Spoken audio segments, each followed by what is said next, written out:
Se você nunca ouviu falar da Steam, me conta o endereço da caverna isolada do resto do mundo que você vive porque eu quero te visitar. Em 2023, a Steam chega aos 20 anos de idade como a maior plataforma de jogos digitais do mundo. E como foi que isso aconteceu? É o assunto do vídeo de hoje e vai ser agora, só vem.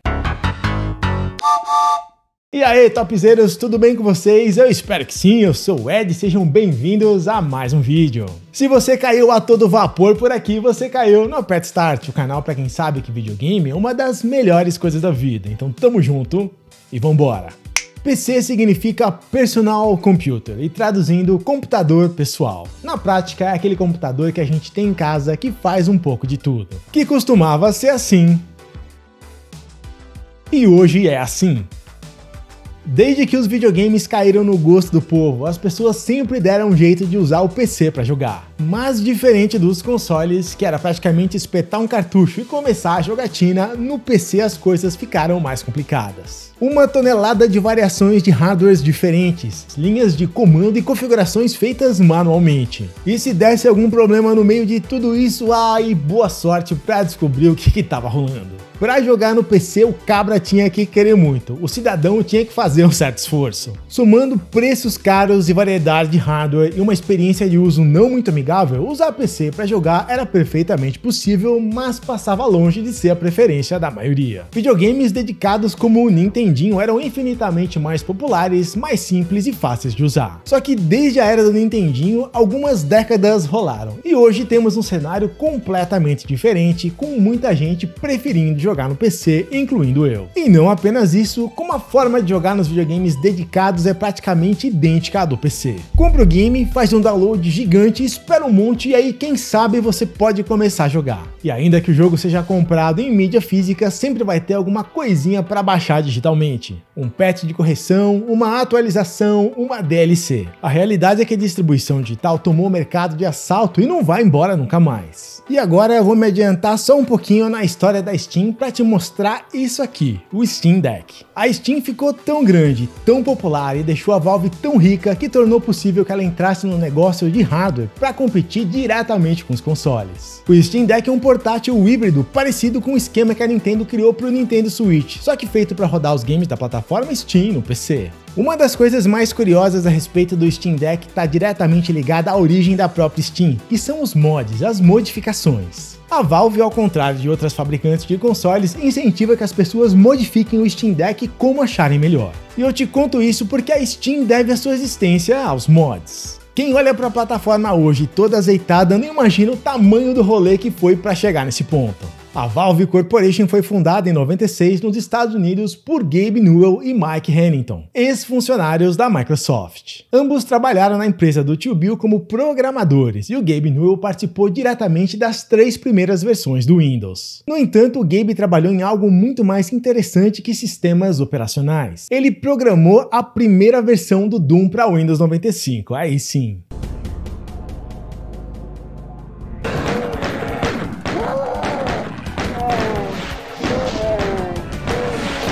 Mas o que ele não sabia é que ao entrar em contato com o Doom, ele entrou em contato com o seu próprio destino. Nossa, falei bonito agora, né? E esse momento altamente poético já fez valer o seu like nesse vídeo, então mete o dedo no like que incentiva demais o canal. Doom foi desenvolvido originalmente pela ID Software em 93 e nasceu como um jogo de PC, porém para o DOS, coisa fina. Doom foi um fenômeno, foi o game que popularizou o gênero de jogos de tiro em primeira pessoa, também conhecido como FPS. O Gabe notou alguma coisa meio diferente na absurda popularidade do Doom, porque o jogo sequer era vendido em lojas e ainda assim, em certo momento esteve instalado em mais computadores do que o próprio Windows 95. Que tinha uma rede de distribuição mundial bancada pela Microsoft com centenas de pessoas trabalhando nas vendas. Doom explodiu em popularidade antes da internet como a gente conhece hoje existir. E qual foi a mágica? Uma forma de distribuição digital chamada BBS. As pessoas usavam uma linha de telefone das antigas e um modem. Discavam para um número e conectavam o seu PC a uma BBS, que era como uma central para fazer download de arquivos. Pensa em uma BBS como uma pré-história da internet. O Gabe olhou para tudo aquilo e entendeu que ali estava rolando um daqueles momentos divisores de água da história. E trabalhar na versão de Doom para Windows 95 mudou tudo. o Gabe provou para a Microsoft que o Windows era uma plataforma viável para games, o que eventualmente levou a própria Microsoft a encarar o mercado de games com outros olhos. E a forma como Doom ganhou a sua popularidade plantou na cabeça do Gabe a primeira sementinha que levaria à criação da Steam. Depois de tudo que aprenderam na Microsoft, incluindo conhecimento profundo sobre o sistema operacional Windows, que também rendeu uma bolada guardada no banco, o Gabe e o Mike tomaram uma decisão. Era hora de respirar novos ares. Em 96, Gabe e Mike deixaram a Microsoft para fundar o seu próprio negócio, a Valve Corporation. Curioso é que hoje, quando a gente pensa em Valve e Steam, quase sempre associamos esses nomes ao Gabe Newell. Mas do Mike ninguém lembra. E tem um bom motivo para isso. O Mike deixou a Valve no ano 2000, logo após o sucesso de um game que eu já vou falar sobre. Agora, por que o Mike deixou a Valve? Será que ele brigou com Gabe? Será que ele não gostava de dinheiro? Não dá pra ter 100% de certeza, mas o mais provável é que ele saiu porque queria passar mais tempo com a família. E coube ao Gabe conduzir a Steam até o seu destino. E falando em destino, Doom nunca abandonou os pensamentos do Gabe Newell. Mas em 96, vários outros games beberam da mesma fonte dos jogos de tiro em primeira pessoa. Um deles fez muito sucesso e eu tenho certeza que você conhece, o Quake, que também foi desenvolvido pela ID Software.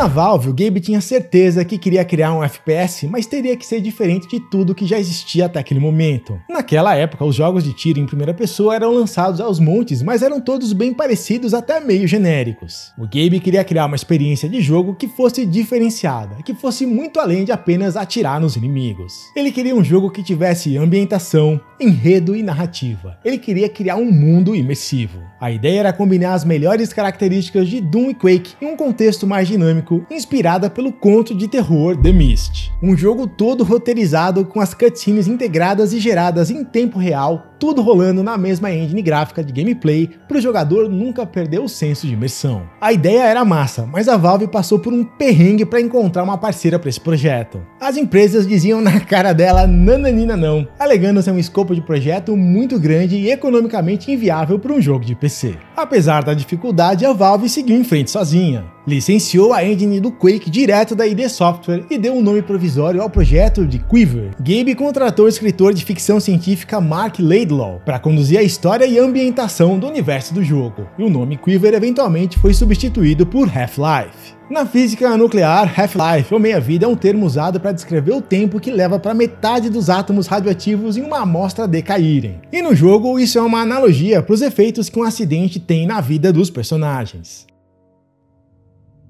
Good morning and welcome to the Black Mesa Transit System. This automated train is provided for the security and convenience of the Black Mesa Research Facility personnel. Half-Life gira em torno da saga de Gordon Freeman, um físico americano que durante um experimento desafortunado no laboratório de Black Mesa, acaba abrindo um portal para uma outra dimensão, de onde surgem criaturas capirotianas criando caos generalizado na vida de todos os envolvidos, incluindo as Forças Armadas dos Estados Unidos. Half-Life é sobre a luta de Gordon Freeman tentando consertar as consequências do seu erro. O jogo tem muitos tiros, quebra-cabeças, aventura e história. Tem campanha single player e modo multiplayer. Um dia eu prometo contar em detalhes toda a saga Half-Life, mas como hoje a história é sobre a Steam, o que você precisa saber sobre o jogo é que ele foi um fenômeno tão ou mais importante quanto Doom. Recebeu muitos prêmios de melhor jogo, vendeu lindamente bem e criou uma enorme comunidade ao seu redor. Uma comunidade tão grande e tão engajada que fez a Valve rever e alterar os seus planos de negócio. Uma coisa que realmente diferencia os jogos de PC é que os arquivos dos jogos em si são acessíveis, de forma que quem sabe o que está fazendo pode modificá-los, chegando ao ponto de melhorar, corrigir, alterar ou até mesmo criar novos conteúdos ou até um outro jogo novo. Essas modificações feitas por fãs passaram a ser chamadas de mods. Half-Life inspirou uma quantidade absurda de mods, e diferente de outras empresas do mundo dos videogames, a Valve abraçou com todas as forças o trabalho criado pelos fãs. E Os mods não eram uma exclusividade do Half-Life, praticamente todo jogo de PC estava sujeito a ser modificado pelos fãs. Mods poderiam surgir em qualquer lugar, a qualquer momento, o que não era o ideal. Para não transformar uma oportunidade em problema, era preciso alguma forma de controle da situação, para evitar coisas como riscos de segurança, códigos maliciosos, pirataria e até mesmo uma curadoria para ficar de olho na qualidade desses mods. A Valve passou a buscar formas para tentar centralizar essa distribuição de conteúdo. Mas, mais uma vez, sempre que buscava ajuda, a resposta que cansou de ouvir foi nananina não. Até mesmo a Microsoft se recusou a trabalhar em uma plataforma de distribuição de conteúdo digital com a Valve. Nessa época, o setor de jogos da Microsoft era liderado pelo Rob Beck, que estava envolvido até o pescoço no lançamento do primeiro Xbox. E claro, tinha os seus próprios planos para a distribuição digital chamado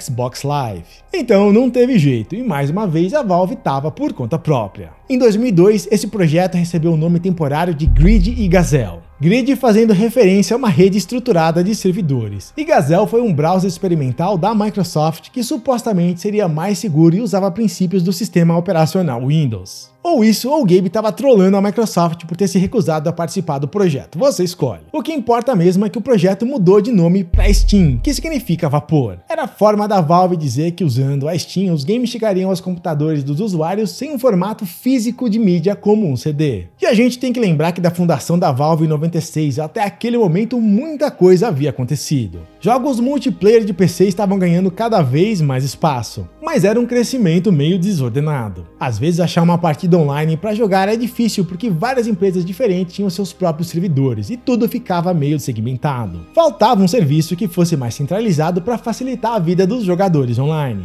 Lembra que eu te falei que a Valve abraçava os jogos dos fãs? Teve um caso muito especial nessa história. Counter-Strike, ou simplesmente CS, é apenas um dos jogos mais populares de todos os tempos e que é muito jogado até hoje. Ele nasceu de um mod do Half-Life criado por fãs e foi tão bom que acabou sendo comprado pela Valve e colocado no mercado como um jogo oficial no ano 2000. Esse que você tá vendo na tela agora é o Mark Surface. Ele é o fundador de uma empresa chamada GameSpy, que era uma empresa focada em serviços online para jogos, incluindo servidores para partidas multiplayer. Na GDC de 2002, ele disse que em breve uma novidade estava chegando no mercado, uma parceria com a Valve para distribuição de jogos digitais. Antes da Steam existia, a jogatina online do PC era feita por todo lugar através de serviços como o GameSpy. Counter-Strike recebeu muitas atualizações ao longo dos anos e uma das funções iniciais da Steam era justamente centralizar essas atualizações. E durante uma pesquisa sobre o jogo, a Valve descobriu que 75% dos jogadores de Counter-Strike tinham acesso a uma conexão rápida na internet. E essa informação ajudou em muito a expandir os horizontes da Steam. Com tanto acesso à internet rápida, o serviço não precisava ficar limitado a atualizações. Poderia distribuir games inteiros. E não só os games da própria Valve, como de todas as demais desenvolvedoras do mercado. Isso tudo, claro, era na teoria, né? Faltava descobrir na prática o que realmente era possível fazer. Naquele mesmo dia da GDC, a Valve lançou uma versão beta da Steam.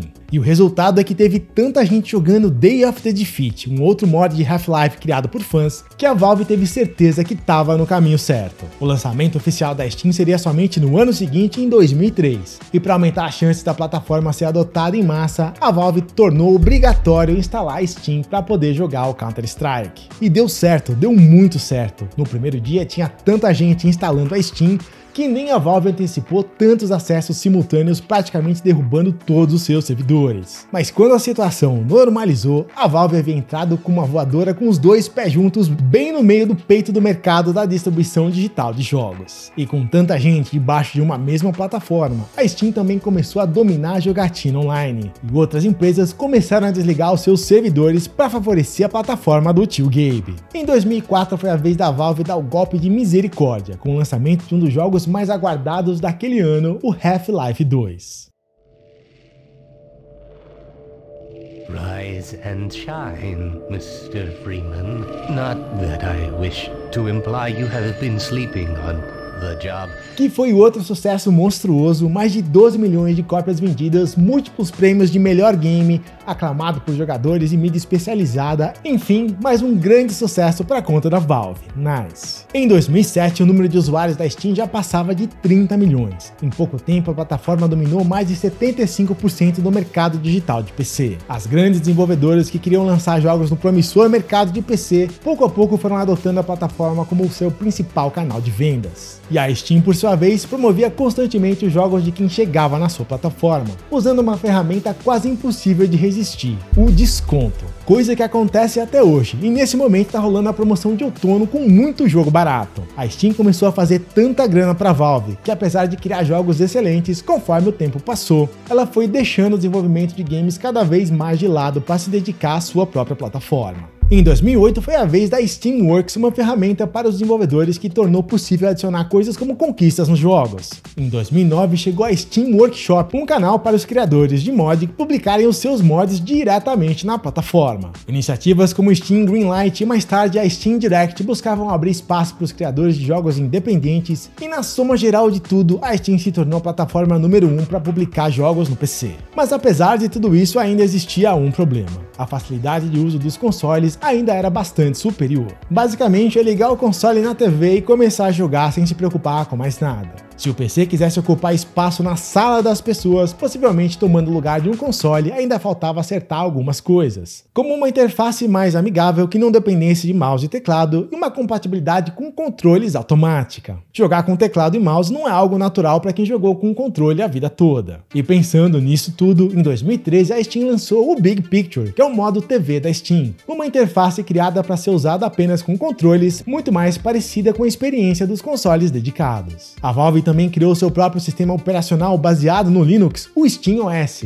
e criou até o streaming local, para um PC transmitir os jogos para outros aparelhos conectados na mesma rede. Ela criou até um hardware dedicado para isso chamado Steam Link, que tinha até o seu próprio controle e, sendo bem sincero, um controle meio bizarro, construído de um jeito para tentar substituir o mouse e o teclado em jogos que pediam por eles, mas que não deu muito certo. Alguém lembra das Steam Machines? Foi a primeira tentativa da Steam de padronizar um hardware de PC dedicado à plataforma Steam. Esse hardware vinha de fábrica instalado com SteamOS, que era um hardware caro, tinha problema de compatibilidade com os jogos e cada fabricante fazia o que bem entendia com ele. E o resultado disso tudo? De todas as iniciativas que a Valve criou para Steam, dá para dizer sem medo de errar que as Steam Machines foram um completo e retumbante fracasso. Eram PCs customizados com problemas para rodar jogos da própria Steam, foi um passo para trás. E só não foi um total prejuízo porque o fracasso ensinou lições para a Valve. Ensinou que se ela quisesse entrar no mundo do hardware para valer, não poderia terceirizar essa parte do serviço. Ela própria teria que pôr a mão na massa para criar um único padrão.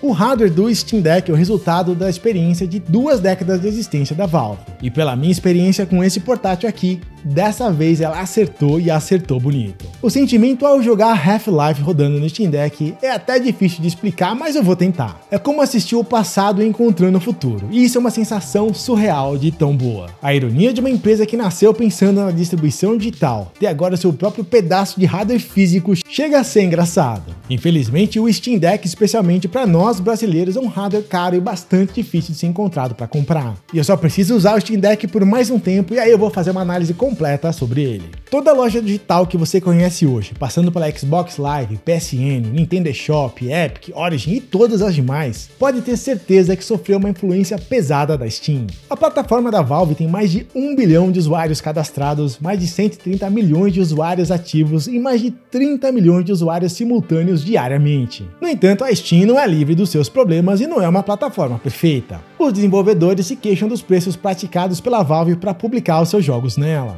A Steam não tem um sistema de controle de qualidade próprio, e no esgoto da plataforma tem coisas que até o Lúcio Fernando questionaria. A concorrência reclama de um possível monopólio da Steam no mercado de jogos de PC e que é praticamente impossível de competir. Mas aí a gente lembra que no começo de tudo, quando a Valve buscou ajuda para criar a Steam, ninguém quis participar, nem mesmo a Microsoft. Já pensou se a Microsoft fosse uma das donas da Steam hoje, como a vida dela nos games teria sido diferente? A versão de Half-Life que eu joguei quando o jogo era novidade foi 100% piratinha, um CDR safado comprado na rua Santa Efigênia em São Paulo. E falando em comprar games, você sabia que na Steam você pode devolver um jogo digital e pegar todo o seu dinheiro de volta? É um sistema que desenvolvedores tendem a não curtir muito, mas para o consumidor é sensacional. E funciona assim, desde que o seu período de compra não ultrapasse 2 semanas e o tempo de jogo jogado não ultrapasse 2 horas, se comprou e não gostou do jogo, a Steam devolve a sua grana toda sem questionamento. Mas o imbatível na Steam são realmente as promoções. Para esse vídeo eu quis comprar a versão original do Half-Life. E sabe quanto tava esse jogo na Steam? R$ 2,06. Mano, R$ 2,00. E agora que eu já gravei as imagens pro vídeo, eu posso devolver. Não, zoeira, eu nunca devolvo videogame. Uma das razões que a Steam cresceu tanto são essas promoções insanas que às vezes aparecem assim do nada. Nenhuma outra loja faz isso, promoções insanas nesse nível e com essa frequência. Toda hora tem uma. A Nintendo, por exemplo, quer cobrar preço cheio por jogo velho pra todo sempre. Hoje você acha King of Fighters 15 por 40 conto. E é por essas e outras que a Steam vende tanto jogo e o Gabe tá multibilionário. Uma curiosidade maneira sobre o Gabe é que lá no começo da sua carreira, para poder trampar na Microsoft, ele abandonou a faculdade. Ele estudava na Universidade de Harvard e já estava no meio do terceiro ano. Em uma entrevista, ele disse que o que ele aprendeu nos primeiros 3 meses de Microsoft valeu mais do que os 3 anos de Harvard. E hoje ele tá tão rico que a chance dele querer se arriscar fazendo o tão esperado terceiro capítulo de Half-Life pra gente tende a zero. Faz muito tempo que PC é a minha plataforma preferida pra jogar, especialmente pra jogos novos. Eu tenho quase 500 jogos na Steam e muitas das imagens que apareceram nesse vídeo vieram dos games que eu mais joguei na plataforma. A Steam ajudou demais a derrubar aquela fama de que jogar no PC era complicado. E hoje no mercado global de games, o PC perde apenas para os celulares e fica na frente de todos os demais consoles. E o consumo de jogos por distribuição digital já passa dos 90%. Lá atrás, quando Gabe Newell estudou o fenômeno Doom e programou um port do game para o Windows 95, ele ainda não sabia, mas o que ele estava fazendo de verdade era mudar a forma que o mundo consumiria videogames para todo sempre. E realmente, se isso não era coisa do destino, eu não sei mais o que é. Agora me conta, você usa Steam? Se usa, quantos jogos você já comprou por causa das promoções insanas? Então aproveita e me conta também quantos desses jogos estão tomando poeira no seu backlog até hoje. Ao longo desse vídeo, algumas letras e números passaram pela tela progressivamente na ordem correta. Quem conseguir resgatar o código completo vai ganhar um gift card da Steam para você aproveitar na promoção de outono. Se você tem um terrível hábito de assistir os vídeos do canal pulando partes, dessa vez mas você sempre pode voltar e assistir de novo. Quem sabe você dá sorte e o código ainda não foi resgatado por ninguém. E o último recado é, como sempre, jamais se esqueça que videogame é uma das melhores coisas da vida. Tamo junto e paz. Cada nome que tá passando na tela agora tem um lugar reservado bem no fundo da minha bomba cardíaca. Porque depender de views no YouTube é tão seguro quanto deixar um doguinho caramelo tomando conta dos frangos assados na porta da padaria. Cada um que chega à família Pet Start me dá a liberdade de escolher temas diferentes para os vídeos. E é por isso que de vez em quando eu posso fazer vídeos longos sobre temas que ninguém mais fala. Considere ser um apoiador também, cada um que chega faz muita diferença e ajuda o Pet Start a ser um canal Belong of Galaxies cada vez mais. Aí a última letra do gift card da Steam é a letra R maiúscula.